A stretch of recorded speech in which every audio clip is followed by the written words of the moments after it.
What's going on, everyone? This is SorFox917 here, bringing you a pet sorcerer for the Maelstrom Arena. Now, basically, you've seen this build multiple times through my streams of going through this arena. I've done it multiple times, and this is a very good build to use if you're trying to get through it, not really doing much of high scores. So basically, let's get right into it. So for this build, I am using Necropotence and Elegance. Now, the reason for the Necropotence is because throughout all of it, you get an increase to Magicka. And if you have a pet active, you gain even more Magicka. The more Magicka you have, the more damage you'll actually do. And I am using a Fire Staff mainly for one reason. The Maelstrom is mainly a single target kind of thing. You want to burst down every single target on its own, not do much of AoEs, because you'll exhaust your Magicka very quickly. So the Fire Staff will help with bursting down enemies. I have it Nirnhoned because basically due to the latest patch, well, not the latest patch, but due to a patch, Sharpened has been decreased by half. So which means if you do a study of both Sharpened and Nirnhoned, you'd see that Nirnhoned is doing more damage than Sharpened does. So basically that's the thing for the main part of the weapons. Now for the back one, I'm doing a Lightning Staff basically because of one specific skill. And it can be any Lightning Staff. I'd recommend, though, for a Lightning Staff, I'd recommend it being Necropotence.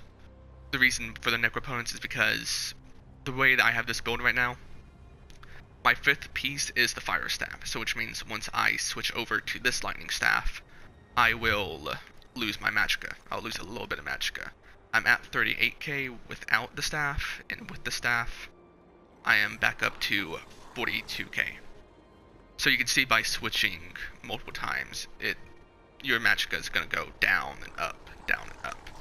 So if you're able to get a Lightning Staff of Necropotence, I'd recommend doing that.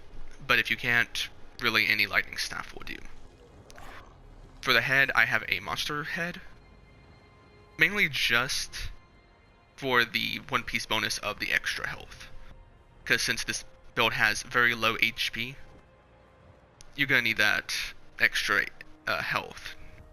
Even though it's not gonna, save you multiple times, but there's been multiple times that it's kind of saved me from dying in one shot. And basically, so like I said, the Necropotence. Now, also with the Elegant stuff. The Elegance is mainly for the fifth bonus, which gives you an increase to, which increases your light and heavy attacks by 20%. This build is mainly going to be mostly heavy attacks, because your pets are going to be doing a lot of the damage. At least your Scamp will be. The Twilight is, I'll tell them what they are used for though. I'll tell you what they are used for though. But basically, Elegance is going to be helping with a little bit of our DPS when it comes to heavy and light attacks. So basically, I have Elegance for the sash and the boots, and as well as the jewelry. The Necropotence is the robe, shoulders, hands, pants, and as well the Fire Staff. But you can put them in any order as you like. You don't have to have them in like this specific order. You can put Elegance right here and Necropotence, or you can do it vice versa. I just did this way because it was a lot cheaper than trying to get Necropotence purple rings and necklace. Those are not cheap at all. And you don't have to have a monster helm. You don't actually have to. It's just for me, this works better for me because I get that extra health. And also, it's also infused. I recommend having the headpiece infused because it gives you more Magicka. Now, some say that you can go with infused robe, and also for the pants as well. You can do that. I just had these divines because I got them divines and I didn't really feel like transmuting them to infused. because to me that's kind of a waste of that's kind of a waste of crystals. Anyways, now going on to the skills, I have Hardened Ward. The reason for Hardened Ward is mainly because it protects your pets, and it also gives you a 33% increase in additional taking absorbed damage. So which means your shield will not go down as easily as theirs. But basically with using Hardened Ward, you see that my pets have gained a shield for at least 6 seconds. So which means they will not be dying that easily or even quickly. There will be multiple reasons for them dying, mainly due to the ice stage, because your pets will freeze and just die. I'm running Endless Fury, mainly because, and it's mainly just for this one reason, is because if you kill an enemy with this ability, you absorb 4,417 magicka. You restore it. Now, you can go with the other morph, which increases its shock damage, but the reason why I prefer this one is because after every single stage, every single wave, you will not get your resources back. So this is something that's good to use if you're trying to get more magicka. And, I mean, sustain is kind of a bit of a problem for this type of arena, and this build if you're not careful, even with the multiple heavy attacks that you're doing. Now, Crushing Shock. I had this as Force Pulse at first, but it wasn't doing that good. I switched it to Crushing Shock mainly because there are enemies in this arena that have a one-shot ability, or an ability that deals huge amounts of damage at a repeating rate.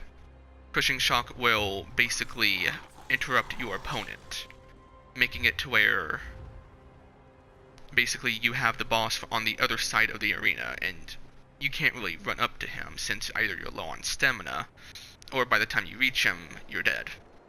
So Crushing Shock, you can cast it from a far distance and interrupt them. This is a vital ability that you're going to need, because without it you're going to make the arenas a lot more difficult. I've tried it before and this is a lifesaver a lot.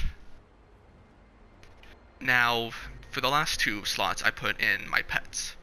The reason for the Twilight is because it restores HP to me and also to my Scamp. And if you've seen my streams, you'll see that there's multiple times that this Twilight has saved me from dying. It's either because I'm doing too poorly, I don't have my Surge on, or I'm just getting pelted by multiple enemies. So this Twilight can save your life multiple times. But do you have to have this morph? No, you can go for the Torturing Twilight, I think that's what it's called. But basically you can go for that morph and deal a little bit more damage to those that are at full HP. But me, I prefer this one because it saves my life plenty of times. Now the Scamp, now this is mainly your big AoE. This Scamp it has a pulse when you activate it, like this. It comes out, I believe, every 3 seconds. I think that's what it says. Yeah, well, every 2 seconds, my bad. Every 2 seconds. Now the final pulse, it will stun enemies for 3 seconds. And mainly that's why you have him pulsing for damage, but mainly for its stun. Because the stun will help multiple times that his final pulse stunned an enemy to where I can kill it without it summoning a specific monster or taking in damage from another enemy that will probably kill me. So that's basically why. His pulses are very hard hitting, and its final pulse is also hard hitting and it also stuns them. So this Scamp is really good. It's really good what you want to have for this. Now for the ultimate, I have Fiery Rage. It comes with the Fire Staff, so you can't really switch the ultimate name if you're running a fire. So And basically, it's not that bad, because if you go down to the destruction staff, and you look at the ultimate, Fiery Rage increases the damage by 10%. So which means the enemies there are getting pelted even more with more 10% by 10% increase in damage. And you could be using this ultimate a lot, or at least I have. I mean, I'm missing one ultimate, which is going to be on the back bar, whenever I actually have time to get to that, and I'll discuss that in a bit. But basically, I use this ultimate a lot because I'm having to get rid of either 2 specific enemies, or just one enemy that is being a pain in the ass. So I prefer this one, because it increases its damage, and, you know, if you stand in it and keep the enemies within it, they're gonna die really quickly. Now for the next staff, which is the lightning staff, this is basically your buff slash dot bar. You have elemental blockade, basically because I believe you have certain passives that increases your damage to enemies that are affected by concussion. So which means basically if you do a fully charged heavy attack on an enemy who's been concussioned, you will deal more damage and you will knock them down. Which, especially on the final stage of, well, at least not the final, but the third stage of the Theater of Despair, where you're having to stop these Daedra from summoning a gigantic skeleton colossus. There's been multiple times that I would put down my elemental blockade and just fully charge heavy attack them, which will then stun them, knock them down, and thus gives me time to kill them. So that's basically why, because you deal more damage to multiple enemies who are in it, and they have a good amount of they have a good amount of being concussioned, which means even more damage. Now, Liquid Lightning is basically just another thing to fit with Elemental Blockade. It's your second dot, your second ground dot. And basically what you really want to do is put down Elemental Blockade first, and then Liquid Lightning, because it increases the damage it does. There's been multiple times that having these 2 dots out, I just completely melted almost every single enemy there. But that's basically what it is for this ability. The reason why for the Liquid Lightning is because it increases its duration. So I believe instead of being 6 seconds, it's 10 seconds. You can go for the other one for increased radiation. Not radiation. Increased radius. I've been playing too much Fallout. Increase radius. But this one provides a little bit more, because it increases its damage, not really damage, but increases its duration. So which means it will be out for a lot longer. Now, here I have Power Surge. The reason for Power Surge is because of its spell damage increase.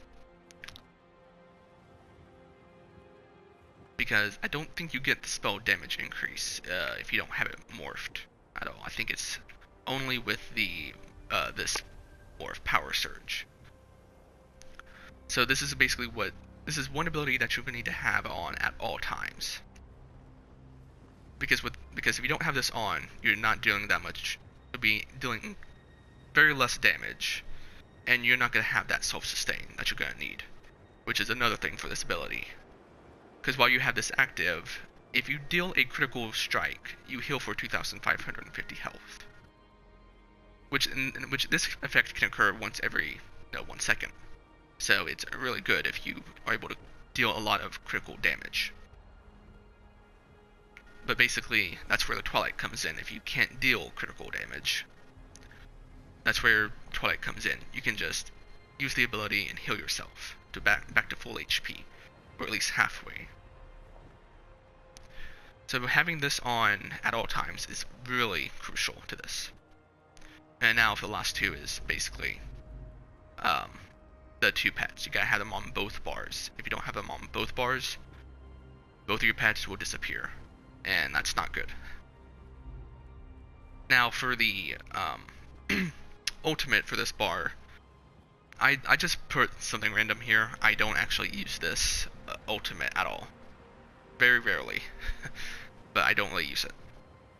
But if you have Mage's Guild up to 10, I'd recommend having Shooting Star, because it provides a very powerful ground AoE, or at least dot.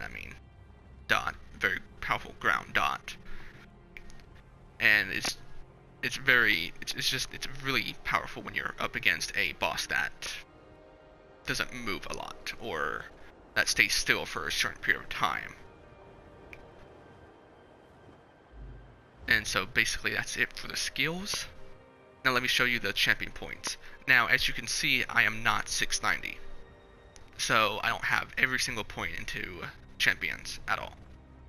I'm still working on trying to get to 690. I'm getting close. As you can see, I'm 590, which is kind of funny. 690, 590.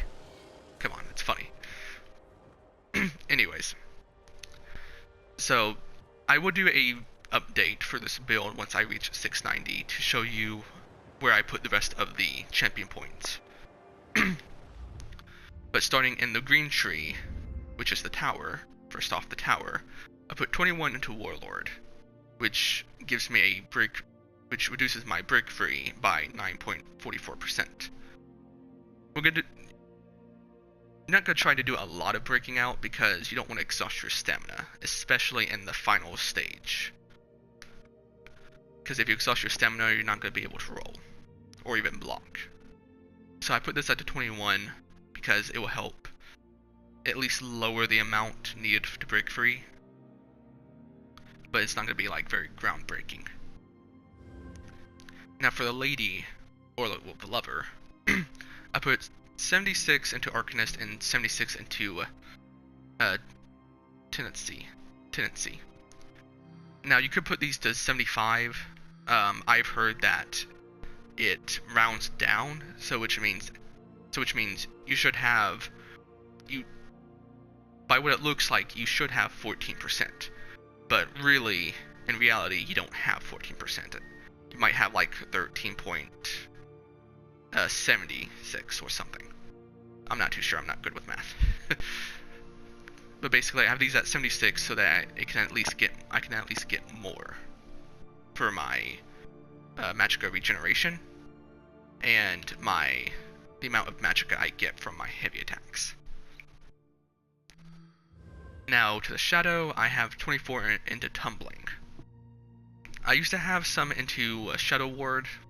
I took that out and put them in tumbling because I wasn't blocking much.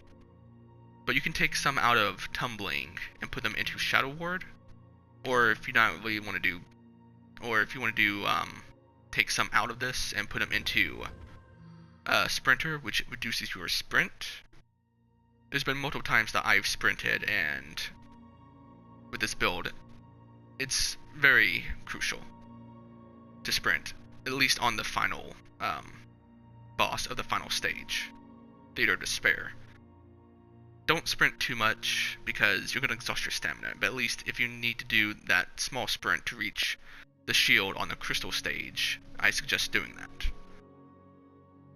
And it doesn't make sense right now because, I'm not really showing you that fight, but soon I will be doing a guide for all of the stages. But that's just something I thought I'd say. Now for the blue tree, I put 35 into Elfborn, 50 into Elemental Expert, and 25 into Spell Erosion. Now the reason for Elfborn is because it increases the amount of damage, increases the damage of your critical strikes with magic abilities. So which means with magic abilities, you could be, if you crit, you're going to be dealing a lot more damage. So which means the more times you crit, the faster you will DPS down enemies. You can bump this up a little bit. I kept doing this because it seems like a perfect amount, at least for me. For spell erosion, Usually I would have it at 24, but I bumped it up to 25 just for that, just for a little bit of an increase in the spell penetration.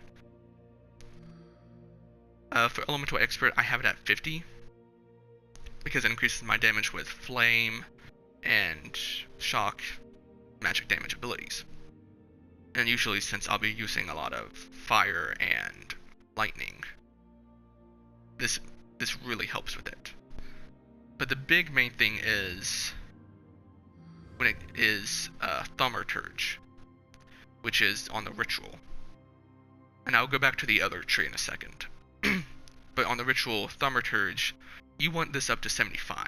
You can bump it up to 76 to 76 if you want to have a little bit more damage. But I'm keeping it at 75. With that, once you have it at 75, you will be melting down ads very quickly. Especially if you start doing heavy attacks, or even light attacks. You're going to start melting down enemies very quickly. Now for the next tree, for this tree, the Atronox, because I skipped over this one to get to the Thaumaturge. But anyways, I have 11 and 2 Master at Arms. This one should be going up once I get more champion points into it. But for right now, since I'm not 690, this is where I have it. Because like I said, I will do a update for this build. Excuse me. But like I said, I'll do like a recent update for this build once I get to like 690 or even maybe 600, which shouldn't be that far. But anyways, so that's it for the blue tree. Now to the last tree to the last 3 trees, which is for the warrior. For the steed, I have 31 into Ironclad, which reduces your damage taken against direct damage attacks. You're going to be taking a lot of direct damage. Kind of the point of it. You'll be taking in a lot of damage, even for your shield. So even if you don't have your shield up, you can at least take a little bit less damage to keep yourself alive. Now for the lady, I have 42 into Hardy, 42 into Defender, Elemental Defender, and 32 into Thick Skin. Pretty much it states right there, reduces the damage taken from physical, poison, and disease damage. And some of the stages will have poison, at least, in some of it. So having this will be very crucial into keeping yourself alive. Elemental Defender, a lot of these stages will have fire or frost. Or even some of the enemies will have magic damage, which then having this one will decrease the damage you take. Now for Thick Skin, you can either, take some out and put more into Ironclad, or put more into Bastion, or even Expert Defender. But for right now I have it at 32, because there's been a lot of times that I've taken over time damage abilities from enemies, in which this helps, decrease the damage it does to me. So it really depends upon you. You can take some out of this, put more into it, or put into other stuff. Now for the Lord, I put 50 into Bastion, and I don't think I'm going to be putting this up any further. Maybe by 1 point for that 19%, but really I don't think I'll go up any higher. The reason why I put 50 points into this is because of our Hardened Ward shield. I believe we are able to absorb 17k damage, plus that 33% increase. So we are able to absorb a lot of damage. This is where it comes in. Because for the arena, you're going to need to keep your shield up at all times. Because even if you don't have your shield up just for 1 second, you can start losing HP like that. That's how crucial having a very powerful shield. So that's why I put 50 points into this, is because so I can keep that shield up, and that shield will not be dissolving very quickly due to the damage it's taking in. Now, if you want to take points out of Thick Skin, I would recommend taking some out and putting into Elemental Defender. But of course, like I said, I'm not 690, so I haven't put anything into here yet. I will be putting some, at least 10 into Elemental Defender. So I'd recommend putting 10 or maybe even 11 into Expert Defender, because that's really going to help with keeping yourself alive. And now that's it for the trees, for the champion points. And like I said, I will do a recent update for the champion points section. Now for the food, I'd recommend running Witch's Brew, Witch Mother's Potent Brew. Mainly because it increases your magicka and health, and it also gives you a great amount of magicka recovery. Because with this active, which I believe I have it active, yes I do, you can see my magicka recovery is 2099. So that is a great amount of magicka recovery, because the more recovery you have, the less likely you're gonna run out of magicka. So that's why I prefer Witch's Brew over anything else, because I've tried like using this, which increases my health and magicka by even more than this, but it doesn't have that magicka recovery, and I was basically losing a lot of magicka very quickly. So Witch's Brew helps increase the recovery, which then keeps my magicka up, so I'm not like running out very quickly and easily. Now for the potions, normal Essence of Magic will do, because you're going to need a lot of it. But basically when it comes to the final stage, the Theater of Despair, I recommend running tripods. The reason for tripods is because so you can keep your health, magicka, and stamina up. But mainly for the stamina, because if you're at the final boss, and during the crystal phase, you're going to be using your stamina a lot, roll dodging or even blocking attacks that will knock you off the platform.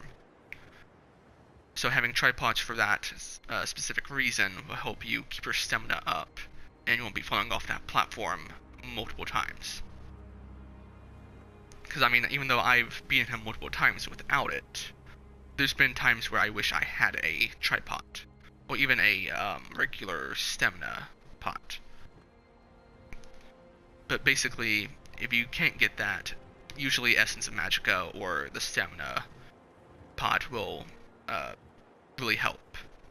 Especially the Essence of Magicka, because it immediately restores 6066 magicka, and that's immediately. It also grants you major intellect, which increases your magicka regeneration by 20%. I mean, you can really get these anywhere. Just do a few dungeons, or ask people to give you some.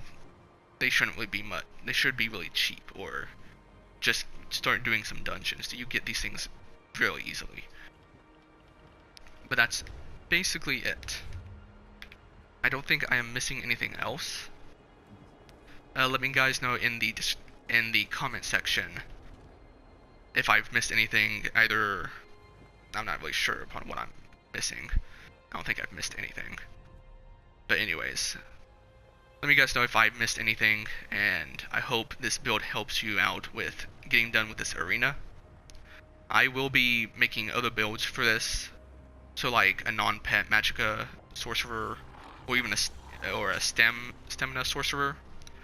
I will be doing this for every single class, so that for those that don't want to work on another character, or that don't have a magicka Sorc, they can come to these certain videos and be able to do Vet Maelstrom easily. I'm gonna try and make it as easy as possible for all my builds, so that you're not having to freak out and worry about everything. Now, I've heard this before, and I will say it as well. Maelstrom Arena, every single stage is hard, and I'm putting that in quotations. They're hard until you get to know their mechanics. After you know their mechanics, they start becoming very easy. So, if you want to look for the certain builds I'll be creating, make sure you hit the subscribe button and the notification bell, so that when I post these videos, you can get them instantly and you're not having to find them with much of a hassle. But anyways, I hope this is helpful, because it's very helpful for me, especially with this build. I'm able to go through this very easily. Anyways, I'll see you guys later, and you guys have a great day. Peace.